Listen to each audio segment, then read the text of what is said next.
नमस्कार दोस्तों, बहुत बहुत स्वागत है आपका आपके अपने YouTube चैनल पर। इस वीडियो में मैं आपके सामने मध्य प्रदेश की राज्य व्यवस्था से रिलेटेड क्वेश्चन लेके आया हूं और ये एमपी में बहुत इंपॉर्टेंट क्वेश्चंस होते हैं। एमपी पीएससी ने क्लियर लिखा है कि राज्य व्यवस्था से क्वेश्चन पूछे जाएंगे। इस वीडियो में मैंने मध्य प्रदेश की संवैधानिक व्यवस्था है उससे रिलेटेड, राज्यपाल है, मंत्रिमंडल है, विधानसभा है, उच्च न्यायालय है मध्य प्रदेश का, और मध्य प्रदेश में त्रिस्तरीय पंचायती राज और नगरीय प्रशासन व्यवस्था है उससे रिलेटेड क्वेश्चन है। यानी कंप्लीट ये एमपी की पॉलिटिक मान सकते हैं, एमपी का कॉन्स्टिट्यूशन मान सकते हैं, उससे रिलेटेड आपके क्वेश्चन है। सिर्फ एमपी है, इसमें मैंने आपको जो सेंट्रल है उसके क्वेश्चन मैंने इसमें ऐड नहीं किए। एमपी से रिलेटेड क्वेश्चन ही आपको इसमें मिलेंगे। शुरू करते हैं। पहला क्वेश्चन है, किस अनुच्छेद के तहत राज्य विधानसभा में न्यूनतम संख्या 60 और अधिकतम संख्या 500 हो सकती है? तो ये होता है अनुच्छेद 170 के तहत। मिनिमम 60 हो सकते हैं और मैक्सिमम 500 हो सकते हैं। कुछ जगह अपवाद है आपका, सिक्किम है, गोवा है, यहाँ कम है, बाकी जगह आपका फॉलो किया जाता है। ठीक है। अनुच्छेद 168 ये भी याद रखें। इसके अनुसार राज्य के 3 अंग होते हैं, राज्यपाल, विधानसभा और विधान परिषद। विधान परिषद सब जगह नहीं है, विधान परिषद सिर्फ 7 जगह है। अगला है अनुच्छेद 164। इसके अनुसार राज्यपाल बहुमत दल के नेता को मुख्यमंत्री पद पर नियुक्त करता है। 153 में क्या है, राज्य का राज्यपाल होगा। ये बहुत छोटे छोटे अनुच्छेद है, लेकिन जब आपसे राज्य का कॉन्स्टिट्यूशन पूछा जाएगा तो ये अनुच्छेद बहुत काम के हैं। वर्तमान में विधानसभा जो भोपाल में है वो कहाँ स्थित है? भोपाल में कहाँ पर, किस भवन में विधानसभा आयोजित की जाती है? तो इसका आंसर है इंदिरा गांधी भवन। ठीक है। ये कब बना था? 1996 में इसको शामिल किया गया था। 3 अगस्त 1996 में इसका उद्घाटन हुआ था। और इस भवन की वास्तुकला के लिए क्वेश्चन पूछा जाता है कि आगर खान अवार्ड किसके लिए, किसको दिया गया था? तो ये आपका इंदिरा गांधी भवन को दिया गया था। वल्लभ भवन में क्या है? वल्लभ भवन में आपके राज्य का सचिवालय है। प्रयास भवन में क्या है? राज्य मानव अधिकार आयोग है। मुख्यमंत्री निवास कहाँ पर है? ये श्यामला हिल्स पर है। जो 96 से पहले जो विधानसभा हॉल था वो मिंटो हॉल था। ठीक है। ये किसका था? सुल्ताना जहां बेगम ने वाइसरॉय लॉर्ड मिंटो के लिए 1909 में बनवाया था। अगला क्वेश्चन है, परिसीमन कर लेना। परिसीमन आयोग 2008 के अनुसार मध्य प्रदेश में अनुसूचित जाति और जनजाति के लिए क्रमशः कितनी सीटें आरक्षित की गई हैं? ऑप्शन ए आपका 35 और 47, 45 और 35, 4 और 6 और 6 और 4। तो उसका सही आंसर है 35 और 47। देखिए एमपी में अनुसूचित जाति कम है, जनजाति ज़्यादा है, तो इसीलिए जनजाति की ज़्यादा है और अनुसूचित जाति की कम है। तो ऑप्शन आपका ए ठीक होगा। 4 और 6 क्या है? ये लोकसभा की सीटें रिजर्व है एमपी में। एससी की 4 सीटें और एसटी की 6 सीटें हैं। ये 47 कर लेना, 45 नहीं है इसमें। ठीक है। लोकसभा में सीटें 4 और 6 आरक्षित है। मध्य प्रदेश में कुल विधानसभा की अधिकतम सीटें कितनी हो सकती हैं, मैक्सिमम सीटें कितनी हो सकती हैं? तो 230 इसमें ऑप्शन में नहीं है, आपका 231 है, क्योंकि 230 आपके निर्वाचित सदस्य हो सकते हैं और एक आपका नॉमिनेट सदस्य हो सकता है जिसे राज्यपाल नॉमिनेट करता है। तो टोटल 231 हो सकती हैं। मध्य प्रदेश के समय जब गठन हुआ था तो प्रारंभिक सदस्य कितने थे? 288 थे, ये भी याद रखें। मध्य प्रदेश के पहले विधानसभा अध्यक्ष थे कुंजीलाल दुबे। वर्तमान प्रोटेम स्पीकर हैं श्री रामेश्वर शर्मा। ठीक है, श्री रामेश्वर शर्मा नाम याद रखना। 15वीं विधानसभा में महिला विधायकों की संख्या कितनी है? बहुत इंपॉर्टेंट क्वेश्चन है, वेरी आईएमपी है, क्योंकि आपसे 14वीं विधानसभा में महिलाओं की संख्या कितनी है ये एमपी पीएससी प्री 2019 में पूछ चुके हैं। तो 15वीं में कितनी है? 15वीं में है आपकी 21। ठीक है। और जबकि 14वीं विधानसभा में थी, ये थी आपकी 31 थी। तो ये आपसे पेपर में पूछा जा चुका है, तो हो सकता है ये पूछ ले, तो ये भी याद रखें। मध्य प्रदेश में संसद की कुल सीटें कितनी हैं? क्वेश्चन पढ़ लेना फिर आंसर लगाना, देखते ही मत लगा देना। 29 लगा दो या 11 लगा दो। संसद पूछा है, संसद में आपका लोकसभा राज्यसभा दोनों मिल जाएगा, तो टोटल सीटें हो जाएंगी इसमें 40। लोकसभा में आरक्षित सीटें कितनी है? एमपी में 29 है, और इस 29 में से भी 6 सीटें आपका अनुसूचित जनजाति के लिए है और 4 सीटें अनुसूचित जाति के लिए। तो ये भी याद रखें, बहुत कम सीटें हैं, आप इनको याद रख सकते हैं, ज़्यादा नहीं है। अनुसूचित जाति के लिए उज्जैन, भिंड, टीकमगढ़ और देवास और शाजापुर में से एक जगह। शाहजहाँ नहीं है, साझा कर लेना उसको। अनुसूचित जनजाति की बात करें, 6 सीटें एसटी के लिए रिजर्व है, शहडोल, मंडला, बैतूल, धार, रतलाम या झाबुआ में से कोई एक या खरगोन। तो आप देख सकते हैं इस अनुसूचित जनजाति जिस जगह ज़्यादा है वहाँ पर आपको उनकी सीटें आरक्षित देखने को मिलेगी। राज्यसभा की एमपी में कितनी सीटें हैं? 11 सीटें हैं। ये याद रखें 2020 में भी हाल ही में राज्यसभा में 3 लोगों को नॉमिनेट किया गया है। एक दिग्विजय सिंह, दूसरे ज्योतिरादित्य सिंधिया और तीसरे थे सुमेर सिंह सोलंकी। तो पूरी जो लड़ाई हुई थी वो यहीं हुई थी, इसी सीट की वजह से कि कौन जाएगा राज्यसभा, और सरकार बदल गई। अगला है, निम्न में से कौन मध्य प्रदेश में विधानसभा अध्यक्ष नहीं रहा है? ऑप्शन है कुंजीलाल दुबे, ये अध्यक्ष रहे हैं विधानसभा में, ठीक है। काशी प्रसाद पांडे ये भी रहे, एनपी प्रजापति ये भी रहे, हिना कांवरे नहीं रही हैं, ये उपाध्यक्ष रही हैं, वो भी किसकी? 15वीं विधानसभा में ये एमपी से उपाध्यक्ष बन चुकी है। बिंद का सिर किसे कहा जाता है? एमपी में पूछा जा चुका है। ये थे आपके श्रीनिवास तिवारी, अभी हाल ही में इनकी मृत्यु हुई है 2018 में, ठीक है। ईश्वर दास रोहाणी ये 2003 से 13 तक रहे हैं और 2013 में पद पर रहते इनका स्वर्गवास हुआ है, ये भी विधानसभा के अध्यक्ष रहे हैं। थावरचंद गहलोत ये मध्य प्रदेश के केंद्रीय मंत्री रहे थे, ठीक है। और विश्वनाथ राव तामस्कर ये विधानसभा में प्रथम विपक्ष के नेता थे, ठीक है, ये भी याद रखें। एमपी में अधिकतम कितने मंत्री बन सकते हैं? मैक्सिमम तो वो है आपके 35, और परसेंट में पूछे तो 15% तक टोटल जो मंत्री हैं वो बन सकते हैं। ये जन प्रतिनिधित्व कानून 1951 के तहत 15% मंत्री बन सकते हैं। किस अनुच्छेद के तहत सदन जब सत्र में ना हो तो राज्यपाल आपका अध्यादेश जारी कर सकता है? तो ये अनुच्छेद 213, स्टेट में 213 है, जबकि केंद्र में राष्ट्रपति 108 के तहत अध्यादेश जारी कर सकता है। 163 में क्या है? राज्यपाल को सलाह देने के लिए मंत्रिपरिषद होती है, याद रखें। 108 में राष्ट्रपति कर सकता है, 165 में राज्यपाल महाधिवक्ता की नियुक्ति कर सकता है। महाधिवक्ता स्टेट के लिए होता है, और आपका जो मेन सीएजी होता है ये आपका सेंट्रल के लिए होता है। इसके लिए कौन सा अनुच्छेद है? 148। तो दोनों याद रखें, सेंट्रल और स्टेट दोनों का भी। मध्य प्रदेश में निम्न में से कौन सा कार्यवाहक राज्यपाल रहा है? कार्यवाहक राज्यपाल ज़्यादातर आपके जो न्यायाधीश होते हैं वही होते हैं, तो ज़्यादातर में आपको न्यायाधीश जो प्रथम है वो लगाकर नहीं देंगे। जीपी सिंह थे, ये आपके एमपी हाई कोर्ट के मुख्य न्यायाधीश थे और ये आपके कार्यवाहक राज्यपाल रहे हैं। लेकिन आपको एग्जामिनर यहाँ पर आपको श्री और या फिर आपका मुख्य न्यायाधीश ये वर्ड जोड़कर नहीं देगा। अगर ये जोड़ के आ जाता है तो समझ जाए कि यही आपके कार्यवाहक राज्यपाल रहे होंगे। जीपी सिंह 2 बार रहे हैं कार्यवाहक, एक 81 में रहे और एक 83 में रहे हैं। मध्य प्रदेश में राष्ट्रपति शासन में कितनी बार लगा है? टोटल 3 बार लगा है, याद रखें ये भी चीज। श्री हरि विनायक दूसरे राज्यपाल थे, पहला तो सब याद रखते हैं, दूसरा भी याद रखें।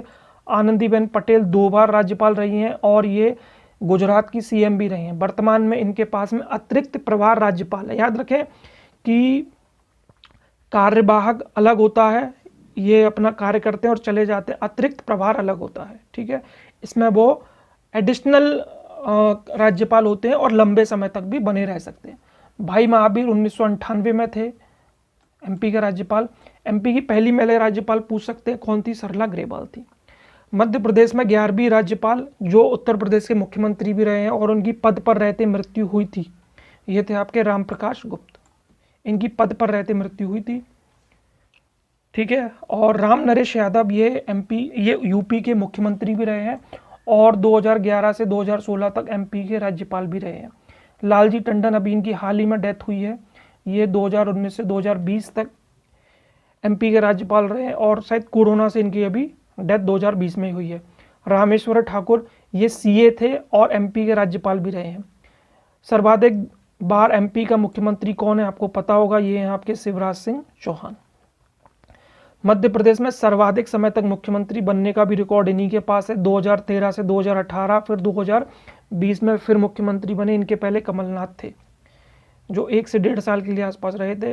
ठीक है। शिवराज सिंह चौहान के बारे में एक क्वेश्चन और पूछते हैं, बिना मंत्रिपरिषद के 30 दिन तक कार्य करने का जो रिकॉर्ड है ये भी शिवराज सिंह चौहान का ही है। अगला है आपका श्यामा चरण शुक्ला और अर्जुन सिंह, ये दोनों 3 बार रहे हैं। श्यामा चरण शुक्ला पंडित रविशंकर शुक्ल के बेटे थे। क्वेश्चन और पूछते हैं, मध्य प्रदेश में पिता पुत्र की जोड़ी कौन सी है जो मुख्यमंत्री रहे हैं? रविशंकर शुक्ल पहले मुख्यमंत्री थे और उसके बाद में इनके पुत्र बने थे 2 या तीसरे टर्म में श्यामा चरण शुक्ला। क्वेश्चन और पूछते हैं कि पद पर रहते किस मध्य प्रदेश के मुख्यमंत्री की मृत्यु हुई थी? तो वो भी थे आपके पंडित रविशंकर शुक्ला। अर्जुन सिंह, इनके समय पर बाबरी मस्जिद की घटना से नाराज होकर इन्होंने कांग्रेस छोड़ दी थी, याद रखें ये भी। दिग्विजय सिंह 2 बार मुख्यमंत्री रहे हैं, 10 साल इनका कार्यकाल रहा है टोटल। किस मुख्यमंत्री को राजनीति का चाणक्य कहा जाता है? ये कहा जाता है आपका शायद द्वारका प्रसाद मिश्र को कहा जाता है, ठीक है। और इनके बारे में जानते हैं, 2 बार मध्य प्रदेश के मुख्यमंत्री रहे हैं, संविधान सभा के सदस्य भी रहे, लेखक भी रहे। इनकी पुस्तक याद रखें, India march to freedom. Mandloi ji Madhya Pradesh के दूसरे मुख्यमंत्री रहे हैं और इनको पद्म विभूषण से सम्मानित किया गया है और इनका जो पहला कार्यकाल था वो सिर्फ 30 दिन का रहा था। मध्य प्रदेश के मुख्यमंत्री जो पेशे से वकील थे और इन्होंने INA फौजियों की तरफ से लाल किले में मुकदमा लड़ा था, ये बड़ा फेमस है, ये मुकदमा भी काफ़ी फेमस था। तो ये थे आपके कैलाशनाथ कटाजू, ये वकील भी रहे हैं और मुख्यमंत्री भी रहे हैं। उड़ीसा और पश्चिम बंगाल के राज्यपाल भी रहे हैं, ये भी याद रखें, और केंद्र में रक्षा एवं गृह मंत्री भी रहे हैं। नेशनल हेराल्ड के संस्थापक भी रहे हैं, बड़े फेमस व्यक्ति थे। राजा नरेश चंद्र, ये छत्तीसगढ़ सारंगपुर में एक जगह है, वहाँ के रियासत के राजा थे और ये मात्र 13 दिन तक मुख्यमंत्री रहे थे। बाद में इन पर कुछ केसेस इल्ज़ाम लगे और उसके बाद में इन्होंने अपना इस्तीफा दे दिया था। और ये क्वेश्चन और पूछते हैं कि मध्य प्रदेश में पहले आदिवासी मुख्यमंत्री कौन थे? ये थे आपके राजा नरेश चंद्र। अगला क्वेश्चन है, मध्य प्रदेश की पहली महिला मुख्यमंत्री कौन थी? उमा भारती थी। इन्होंने इस्तीफा दे दिया था क्योंकि इनका नाम हुगली झंडा केस में आ गया था और बाद में ये इस्तीफा देके चली गई थी और इनके बाद में बाबूलाल गौर आए थे, 1-1.5 साल बाद में उन्होंने भी इस्तीफा दे दिया था और उसके बाद में शिवराज सिंह चौहान आए। तो वो तब से लेके आज तक बीच में सिर्फ 1.5 साल आपके कमलनाथ जी रहे और तब से शिवराज सिंह चौहान जी का ही कार्यकाल रहा है, ठीक है। एक क्वेश्चन और आता है कि उमा भारती ने किस पार्टी का गठन किया था? मध्य प्रदेश जनशक्ति पार्टी था, कुछ साल चली थी, फिर उन्होंने वापस उसको बीजेपी में ही मर्ज कर दिया था। आनंदीबेन पटेल, ये मध्य प्रदेश की राज्यपाल हैं अभी। सुमित्रा महाजन, ये लोकसभा में 8 बार सांसद रही हैं इंदौर से और ये अभी आपकी पिछले जो लोकसभा कार्यकाल था उसमें स्पीकर भी रही हैं। प्रथम पुलिस महानिरीक्षक कौन थे? ये थे आपके BG घाटी, ठीक है। और HM कामत कौन थे? मध्य प्रदेश के मुख्य सचिव रहे हैं पहले। BP दुबे प्रदेश, ये पुलिस महानिदेशक रहे हैं। 2 पद हैं इस समय MP में पुलिस से रिलेटेड, एक महानिरीक्षक है और एक महानिदेशक है। निर्मला बुच MP की पहली महिला मुख्य सचिव रही हैं। मध्य प्रदेश के पहले महाधिवक्ता कौन थे? ये थे आपके M अधिकारी। अभी मैंने आपको बताया आर्टिकल 163 के तहत राज्यपाल इनकी नियुक्ति करता है। और दूसरे थे AP सैन, ये 2nd नंबर पर थे। पुष्पेंद्र कौरव अभी वर्तमान में है। मोहम्मद रफ़ीक, ये MP के हाई कोर्ट के मुख्य न्यायाधीश हैं वर्तमान में, याद रखें। वर्तमान के जरूर एक बार मैं उपस्थित होने से पहले एक बार नोट कर लें वर्तमान के। हो सकता है ये वीडियो आप लेट देखें और उस समय वर्तमान के चेंज हो जाएं, तो एक बार नेट पर जरूर सर्च कर लें वर्तमान वाले। मध्य प्रदेश उच्च न्यायालय के मुख्य न्यायाधीशों की स्थायी संख्या कितनी है? पूछ चुके एक बार, स्थायी संख्या कितनी है? स्थायी अलग होती है और हो सकता है कि उस समय उतने अपॉइंट ना हो। तो MP में इस समय वर्तमान में स्थायी हैं 42, इतनी हो सकती है मैक्सिमम, लेकिन जो कार्यरत हैं वो आपके इस समय 27 हैं, ठीक है। जरूरी नहीं है सारे के सारी पोस्टें भरी हो, लेकिन 27 इस समय वर्किंग में। 11 अस्थायी सदस्य हैं और लेकिन जो अस्थायियों की संख्या है वो इस समय 12, एक एक्स्ट्रा है। सुप्रीम कोर्ट में कितनी है टोटल? 34, 33 + 1 बढ़ती रहती है बार बार। मध्य प्रदेश के राज्य वित्त आयोग के प्रथम अध्यक्ष कौन थे? ये थे आपके SS सिसोदिया। ये थे आपके हिम्मत सिंह कोठारी, ये आपके शायद वर्तमान है, याद रखें इनका भी नाम। वर्तमान के फिर मैंने बोला इंटरनेट पर चेक कर लें, क्योंकि हो सकता है वीडियो लेट देखें और ये चेंज हो जाए। सिसोदिया जी 96 से 2001 तक रहे थे। और राज्य वित्त आयोग का जिक्र मध्य प्रदेश में आर्टिकल किस में है? संविधान के आर्टिकल 243I में है। NB लोहानी राज्य निर्वाचन आयोग थे प्रथम। बसंत प्रताप सिंह वर्तमान निर्वाचन आयोग के अध्यक्ष हैं। अगला क्वेश्चन बहुत इंपॉर्टेंट है, ये आपका 74 संविधान संशोधन से रिलेटेड है। नगर निगम का गठन किस क्षेत्र में किया जाता है जहाँ जनसंख्या हो 1 लाख से अधिक? ठीक है, मध्य प्रदेश में वर्तमान में कितने नगर निगम है? 16 नगर निगम है। और नगर पालिकाएं कितनी? 98, शायद 99 हो गई, एक बार और कंफर्म कर लेना। 265 आपके नगर पंचायत है। किस अनुच्छेद के तहत राज्यपाल राज्य निर्वाचन आयोग का गठन करता है? 243 के। अभी मैंने आपको 243I भी बताया था, इसमें वित्त आयोग का गठन होता है। 243 के में यानी कि ऑप्शन बी में आपका राज्य निर्वाचन आयोग का गठन किया जाता है। ठीक है, अनुच्छेद 243I राज्य वित्त आयोग का गठन होता है। 243 में त्रिस्तरीय पंचायती राज्यों का गठन होता है। 243G में पंचायतों की शक्तियों का वर्णन है। 243 अच्छे से रट लें, क्योंकि 1 से 2 बार इससे पेपर में क्वेश्चन पूछे गए हैं। किस ढांचे में मेयर इन काउंसिल होता है? मेयर इन काउंसिल होता है नगर निगम में। ठीक है, नगर पालिका और नगर पंचायत में मेयर इन काउंसिल नहीं होता, या मेयर इन चेयरमैन होता है।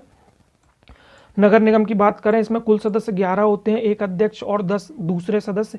और इसमें जो सरकारी विभाग से होता है वो एक IAS रैंक का ऑफिसर होता है, जिसे हम नगर निगम आयुक्त बोलते हैं। नगर पालिका में चेयरमैन काउंसिल होती है, इसमें 8 सदस्य होते हैं 1+7।